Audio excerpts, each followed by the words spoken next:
Good morning বন্ধুরা, সুচন্দাস ব্লগে তোমাদের সবাইকে ওয়েলকাম আর অনেক ভালোবাসা জানিয়ে আজকে একটা নতুন ব্লগ স্টার্ট করছি।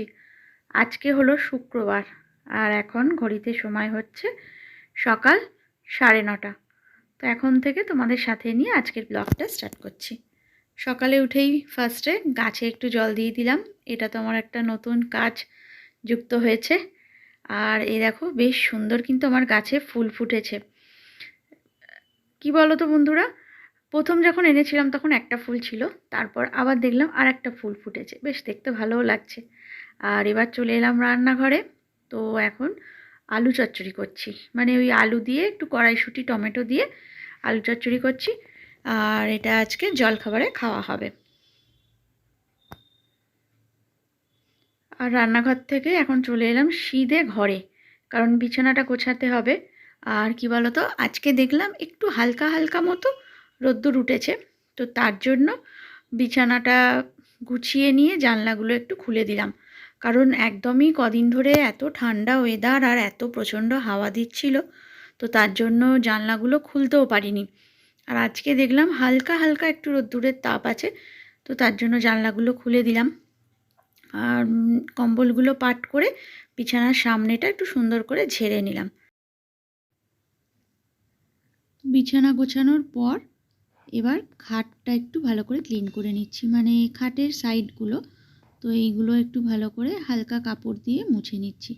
এগুলোতে কি বলো তো, এই যে খাঁজগুলো রয়েছে, তো এই খাঁজের মধ্যে ভীষণ ধুলো জমে থাকে, তো এই ধুলোগুলোই একটু পরিষ্কার করে নিচ্ছি। আর তবে কি বলো তো, যতই পরিষ্কার করা হয় না কেন, এই এখন করলাম, আবার 1 ঘন্টা বাদে হয়তো একটুখানি আঙুল দিয়ে দেখবো, আবার একটা কীরকম ধুলো ঠিক নয়, একটা হালকা সাদা পাউডারের মতন কীরকম হয়ে যায়, এটা আমি লক্ষ্য করে দেখেছি। আর অবশ্যই এটা একদম পিছন দিক, তো ঠিকঠাকভাবে বোঝাও যাচ্ছে না। আর এই পিছন দিকটা বেশ সুন্দর কারুকার্য করা রয়েছে, তো এগুলোকেই একটু ভালো করে ঘষে ঘষে মুছে নিচ্ছি। আর যেহেতু খুব ঘেঁষা কাজ, তো তার জন্য একটু ভালো করে ঘষে ঘষে না মুছলে না ধুলোগুলো ভালো করে উঠবেও না। তো দেখো মোটামুটি খাটের এই সাইডটা পরিষ্কার করা হয়ে গেল। এবার আলমারিটা একটু ক্লিন করে নিচ্ছি। এই ওপরগুলো জাস্ট একটুখানি হালকা হাতে ঝেড়ে নিচ্ছি। আর সাইডগুলোতে তো সত্যি কথা বলতে কি, জায়গা ছোট, ঘর ছোট বলে সাইডগুলো যে ঝাড়বো তার তো কোনো উপায় নেই। এই সামনের পোর্শনটাই একটু ঝেড়ে নিচ্ছি। এরপর চলে এলাম এই ওয়ার্ড্রপটা।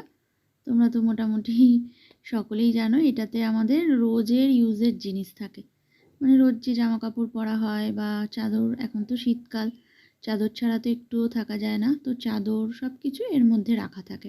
তো এটাকেও একটু ভালো করে ক্লিন করে নিচ্ছি। তো দেখো কাজকর্ম ক্লিন করা হয়ে গেল, মানে ক্লিন করার কাজকর্ম কমপ্লিট করে এবার চলে এলাম জলখাবার নিয়ে। তো আলু চচ্চড়ি মুড়ি নিয়ে একদম বিছানায় বসে পড়েছি, আর তার সাথে একটু পেঁয়াজ কেটে নিয়েছি, কাঁচা পেঁয়াজ, বেশ ভালোই লাগে। মেনলি ছেলে বলল একটু পেঁয়াজ দিতে, তো ওকেও একটু দিলাম আর আমিও নিলাম। তো ও না চাইলে হয়তো আমার নেওয়া হতো না, ওকে দিলাম বলে আবার আমিও একটু নিয়ে নিলাম। নিয়ে এবার এখন একটু বসে বসে মুড়িটা খাই, খেয়ে তারপর আবার রান্নাবান্না শুরু করে দেবো।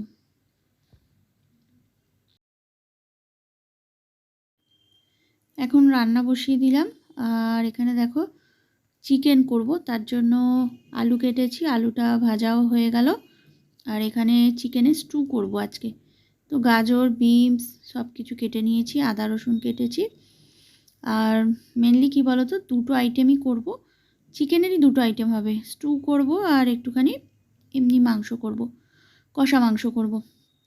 আর মেনলি কি বলো তো, সবারই শরীরটা খারাপ, তো তার জন্য দুবেলা আর কষা কষা চিকেন খাবো না। সকালের দিকটাতে স্টু খাবো আর রাত্রের দিকে কষা চিকেনটা খাবো। আর এখানে এটা দেখো উচ্ছে আলু চচ্চড়ি করেছি, তো সেটা সাইডে গ্যাসে রয়েছে। এখানে পেঁয়াজ কেটে নিচ্ছি। আর যে পরিমাণ ঠান্ডা, মেঝেতে বসে আর কাটাকুটি কিছুই করতে পারছি না, সবই এখন এই দাঁড়িয়ে দাঁড়িয়েই করতে হচ্ছে। আর এই দেখো চিকেনটা প্রায় কষা হয়ে গেছে, সব রকম মশলাই দিয়ে দিয়েছি।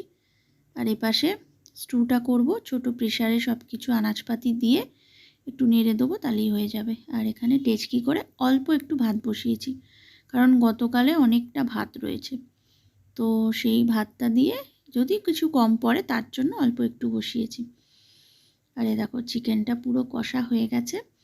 আর এরপর চিকেনটা একটা দুটো চিকেন স্টুতে দিয়ে দেবো। আর এখানে তরকারিটা তো আগেই করে রেখেছিলাম, তো এটা এখানে রেখে দিয়েছি। প্লেন জাস্ট কুমড়ো আর বেগুন আর উচ্ছে আলু দিয়ে একটা চচ্চড়ি করেছি। আর মাংসর আলু ভেজে রেখে দিয়েছি। তো এবার তাড়াতাড়ি করে তরকারিটা বসিয়ে নেবো। আর এখানে দেখো কিছু বাসন রয়েছে গতকালের, এখন তো রাত্রে বাসন মাজতে পারি না, তার জন্য বাসনগুলো রোজই জমে যাচ্ছে। তো রান্নাটা বসিয়ে দিয়ে ঝপঝপ করে বাসনগুলো এবার মেজে নেবো। তো রান্নাবান্না প্রায় কমপ্লিট, মানে চিকেনটা এখন বসিয়ে দিয়েছি, ওটা হতে তো একটু টাইম লাগবে। সেই সুযোগে আমি এখন ভালো করে আজকে ভাবলাম যে ঘরগুলো মুছবো। মানে কি বলতো, প্রত্যেক দিন মানে যখন যখন যখন আমি মুছি, তো তখনই তো ওই স্টিক দিয়ে মোছা হয়, হাতে করে মোছা হয় না। তার জন্য না কোণগুলো বিশেষ করে যেন মনে হয় অনেক ধুলো জমে আছে। আজকে একদম ঠিক করেই নিয়েছিলাম যে হাতে করে মুছবো। কদিন ধরেই ভাবছিলাম যে কোণগুলো একটু নোংরা হয়ে থাকে, তো তার জন্য বেশ ভালো করে সার্ফের জল করে আর ফিনাইল দিয়ে সুন্দর করে হাতে করে মুছছি আজকে, জানো তো, পুরোটা।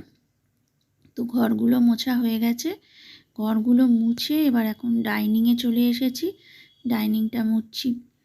আর একটা জিনিস কি বলো তো, হাতে করে মুছলে, বেশ চেপে চেপে মুছলে না দেখি ঘরটা বেশ পরিষ্কারও হয়, আর দেখতেও বেশ ভালো লাগে, বেশ চকচক করে, নিজেরই মনে হয় যেন এটা চকচক করছে ঘরটা।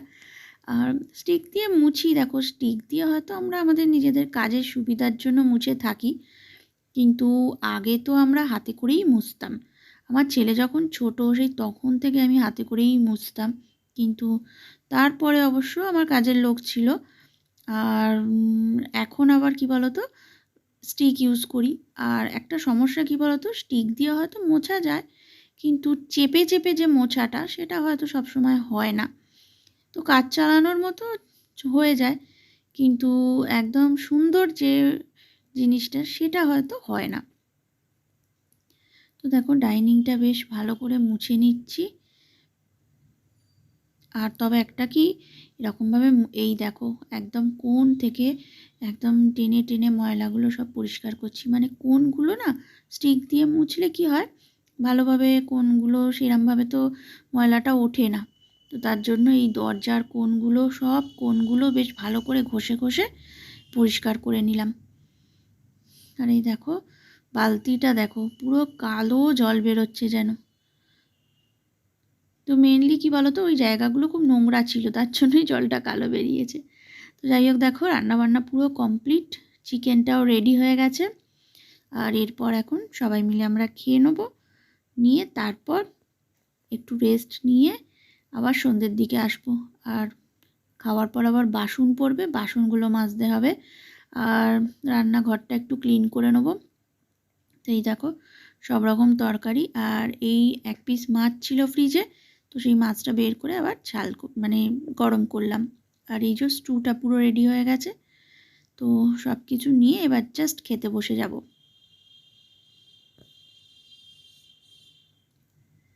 আর এই দেখো চিকেনের সাথে একটু স্যালাড কাটা হলো, তো চিকেন দিয়ে স্যালাড খেতে ভীষণ ভালো লাগে, তার জন্য। আর এখন হচ্ছে প্রায় 9:30 9:45 হবে। তো রাত্রে খাবারের জন্য এত ঠান্ডা, কি করব লাস্টে ভাবলাম যে এই যে আগের দিন মানে কয়েকদিন আগে কড়াইশুঁটির কচুরি করা হয়েছিল, আর অল্প একটু পুর বেঁচে গিয়েছিল, জানো তো, সেই পুরটা ফ্রিজে রাখা ছিল।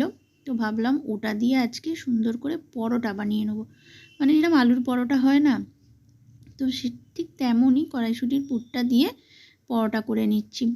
আর অ্যাকচুয়ালি লুচি করতে গেলে, মানে কচুরি করতে গেলে না বড্ড মানে তেল তেল হয়, তো তার জন্য না সেটা খেলে দেখেছি খুব শরীরটা খারাপ করে।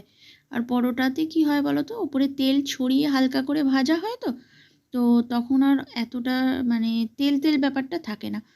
তো তার জন্য যেটুকুনি ছিল কড়াইশুঁটির পুরটা সেটা দিয়ে সুন্দর করে পরোটা বানিয়ে নেবো রাত্রিবেলা। এটাই খাওয়া হবে, আর সকালে তো চিকেন কড়াই আছে, ওইটা দিয়ে খাওয়া হয়ে যাবে রাত্রে। তো দেখো সুন্দর করে রেডি করে নিয়েছি, আর এরপর পরোটাটা ভেজে নিচ্ছি, নিয়ে খাওয়া হয়ে যাবে। এই দেখো পরোটা ভাজা শুরু করে দিয়েছি, বেশ ভালোই হয়েছিল খেতে, জানো তো। ভিতরে কড়াইশুঁটির পুর দেওয়া ছিল, তো একদম পুরো কচুরির মতনই লাগছিল টেস্টটা। আর কি হয় বলো তো, কচুরিটা হয়তো সবাই খায় না, পুরোটা তেলে ভাজা তো, আর এটা কি হালকা তেল ছড়িয়ে ভাজা, তো দুটোর মধ্যে একটু তফাৎ আছে। যারা একটু তেল কম খায় তাদের পক্ষে এইটা ঠিক আছে। আর যেহেতু আগের দিন কচুরি খেয়েছিলাম, তো তার জন্য আজকে আবার এরকমভাবে করে খেলাম। তো যাই হোক বন্ধুরা, চলো গরম গরম কচুরি আর তার সাথে চিকেন কষা, আজকে রাত্রের মেনুটা বেশ ভালোই জমে গেল। আর এখানে দেখো কতগুলো ভেজে নিলাম, আর কয়েকটা রয়েছে বেলে রেডি করে রেখেছি, এবার ভাজবো। তো আজকের ব্লগটা আমি এখানেই শেষ করছি। তোমরা সবাই খুব ভালো থেকো, সুস্থ থেকো। আজকের মতো গুড নাইট, টাটা।